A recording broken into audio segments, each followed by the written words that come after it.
თბილისის საქალაქო სასამართლომ ერთიანი ნაციონალური მოძრაობის პოლიტიკური საბჭოს თავმჯდომარის ლევან ხაბეიშვილს აღკვეთის ღონისძიების სახით პატიმრობა შეუფარდა.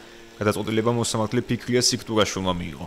სასამართლოს ხდომაზე სიტყვის უფლებით ისარგებლა ლევან ხაბეიშვილმაც. ბრალდებული ოპოზიციონერი პოლიტიკოსის თქმით, მისი დაკავება მაჩვენებელია ქართული ოცნების შიშისა და კარგოს ძალაუფლება. 13 სექტემბერს პროკურატურაში გამართულ ბრიფინგზე ცნობილი გახდა, რომ ლევან ხაბეიშვილის წინააღმდეგ გამოძიება დამატებით დაიწყო სისხლის სამართლის კოდექსის 317 მუხლითაც, რაც გულისხმობს საქვეყნოთ მოწოდებას სახელმწიფო ხელისუფლების დამხობისაკენ. სასამართლოს გადაწყვეტილებით პატიმრობის უზრუნველყოფით გირაო შეეფარდა ლევან ხაბეიშვილთან დაკავებულ მუქთას ზოდელავასაც. გამოძიებისთვის ხელშეშლის ფაქტზე ბრალდებულ ოპოზიციონერ პოლიტიკოს 25,000 ლარიანი გირაო დაეკისრა. ქართველ ხალხს არ შეგეშინეთ არაფრის.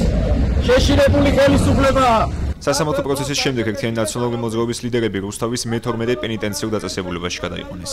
სახელმწიფო უსაფრთხოების სამსახურმა ლევან ხაბეიშვილი 11 სექტემბერს დააკავა. თავდაპირველად მას გამოძიება ბრალსდებდა სისხლის სამართლის კოდექსის 339 მუხლის მეორე ნაწილით გათვალისწინებული დანაშაულის ჩადენას, რაც გულისხმობს უკანონო ქმედების ჩასადენად მოხელისათვის ქთამის დაპირებას.